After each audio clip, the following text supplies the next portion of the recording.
Hey, Mitzvah owners, I'm excited to go over this one today because it's a little bit unique and outside of the realm of what we normally talk about. But I think these are good things to keep in mind. So, you have all sorts of advertising options that exist offline.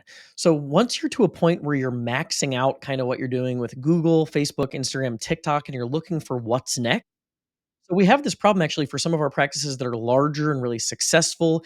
They're sort of saturating, maxing out their ad spend potential on Facebook, Instagram, and Google, and they need to find some other places to generate business.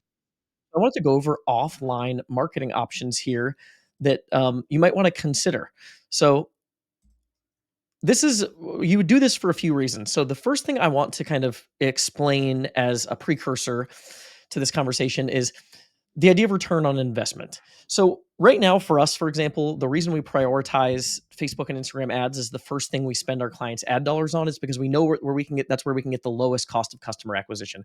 We have clients that for every 30, 40, $50 they spend on ads, they're getting a new patient through the door. It's really hard to replicate. So let's think of this as a money machine.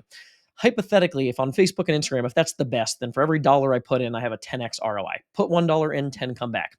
Let's say on Google it's 7. I put 1 in and 7 come back.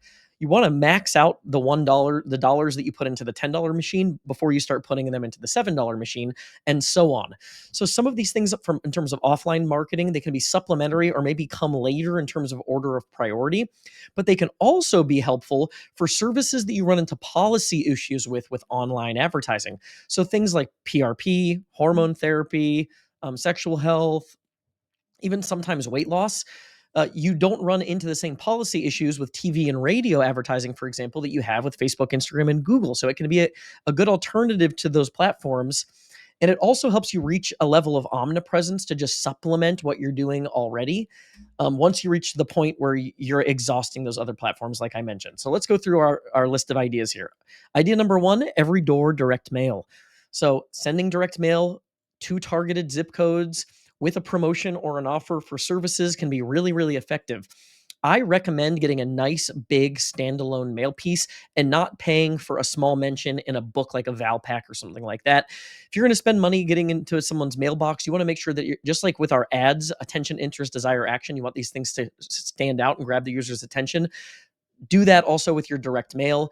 USPS, you can set up every door direct mail campaigns pretty easily. They can be really effective. So definitely look at every door direct mail if you haven't tried that yet. Idea number two, radio and TV, traditional forms of advertising, like I just mentioned. Radio is pretty easy. It's low friction because all you have to do is get an audio recording of whatever it is you want your marketing message to be. With TV, you actually have production costs. So radio is a little bit easier to get into than TV.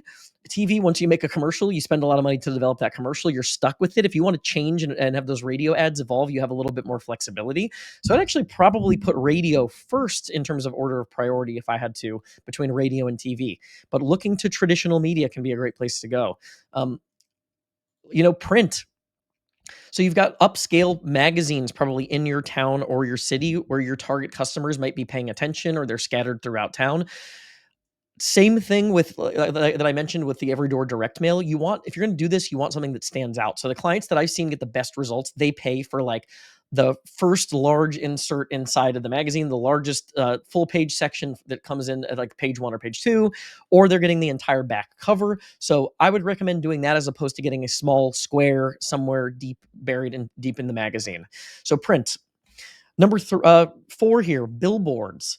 So this can supplement what you're already doing because you're going to get a lot of visibility. If people are seeing your ads on Facebook or Instagram, or they're performing Google searches and seeing your ads on Google, or they're being retargeted, and then they're driving down the road and they're seeing a billboard as they're driving past the main intersection of town or on the main highway, it's going to be really hard for them to ignore. So you're going to just supplement what you're doing in terms of making sure that your marketing message is penetrating the local market. Sponsorships.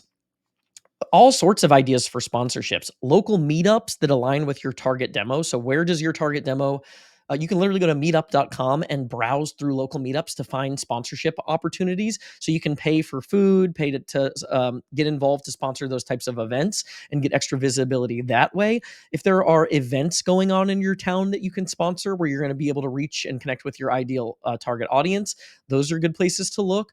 Local teams and youth sports, pro, semi-pro sports, any sort of sponsorship opportunity that can allow you to reach your target demographic, worth looking into.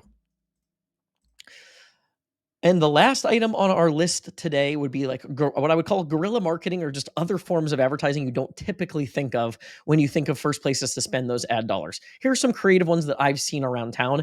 And as you're seeing this slide, I think your eyes will be open to all of these types of opportunities. And some of these can actually be pretty cheap. So this might be one of the first places to start with offline advertising. So the bathroom advertising is really big right now. Upscale bars and restaurants in your town that might attract your ideal clientele. You have little ads that go in the bathroom in certain places. So look at something like bathroom advertising, menu advertising. A lot of restaurants, I see I've got a spelling error on that slide, so I apologize for that. Menu advertising, but menu advertising can be good. So like a lot of local restaurants now, they've got little sections, sports bars and things like that, especially where they've got the opportunity to put an ad. You know, when you're looking at a menu, you don't have to flip through pages and find the ad like you do in a magazine. It's right there in front of you. So that can be a neat place to spend ad dollars. Golf course scorecards. A lot of golf courses now are selling ad space on their scorecards. So if you specialize in male hormone therapy, testosterone therapy, it might be a really good way to reach your ideal target audience is with a golf course scorecard advertising. And then just be creative and keep your eyes open, because now that I've listed some of those options, you're going to start seeing these types of opportunities as you go about your daily life. And you most likely live in the town where you operate your business. So you'll be able to run into very specific opportunities that might be attractive to you that help you reach that target demo. So those are some ideas for offline advertising to reach omnipresence, or to supplement what you're doing online, or to find advertising avenues for the services and the products that are a little bit harder because of policy issues that you run into on the other platforms.